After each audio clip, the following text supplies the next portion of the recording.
നാമനിർദ്ദേശ പത്രിക സമർപ്പിക്കാൻ ജില്ലയിലെത്തിയ രാഹുൽ ഗാന്ധിക്ക് ആവേശോജ്വലമായ വരവേൽപ്പ്. റിപ്പൺ തലയ്ക്കൽ ഗ്രൗണ്ടിലാണ് രാഹുൽ ഹെലികോപ്റ്റർ ഇറങ്ങിയത്.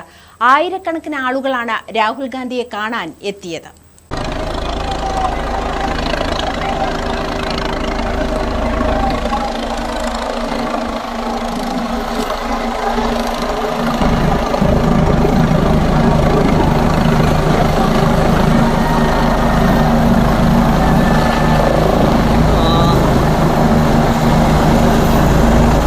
രാവിലെ 10:40 കൂടിയാണ് രാഹുൽ ഗാന്ധി റിപ്പണിൽ എത്തിയത്. പ്രിയങ്ക ഗാന്ധിയും രാഹുൽ ഗാന്ധിക്കൊപ്പം ഉണ്ടായിരുന്നു.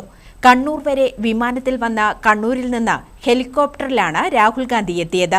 ദേശീയ സംസ്ഥാന നേതാക്കൾ രാഹുൽ ഗാന്ധിയെ സ്വീകരിക്കാൻ എത്തിയിരുന്നു.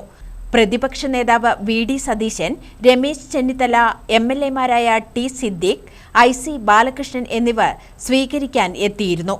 റിപ്പണിൽ നിന്ന് റോഡ് മാർഗം കൽപ്പറ്റയിലേക്ക് രാഹുൽ പോയി. ആയിരക്കണക്കിന് പ്രവർത്തകരാണ് രാഹുലിനെ സ്വീകരിക്കാൻ തടിച്ചുകൂടിയത്. രാഹുൽ ഗാന്ധി പ്രവർത്തകരെ കണ്ട ശേഷമാണ് കൽപ്പറ്റയിലേക്ക് തിരിച്ചത്. പ്രതീക്ഷയായ ശ്രീമതി പ്രിയങ്കാജിയും ഞങ്ങളുടെ ഈ ഗ്രാമത്തിൽ വരിക എന്നുള്ളത് ഞങ്ങളെ സംബന്ധിച്ചിടത്തോളം വളരെ വലിയൊരു സന്തോഷമാണ്. ഒരിക്കലും ഒരു പറഞ്ഞറിയിക്കാൻ പറ്റാത്തൊരു സന്തോഷമാണ്. ഇതൊരു തുടക്കമാണ്. ഇത് ഇവിടെ നിന്ന് രാജ്യത്തിൻ്റെ വിവിധ ഭാഗങ്ങളിലേക്ക് കത്തിക്കയറുന്ന ഒരു പ്രതീകമായിട്ട് ഇന്ത്യ നേടും, രാഹുൽജി നേടും.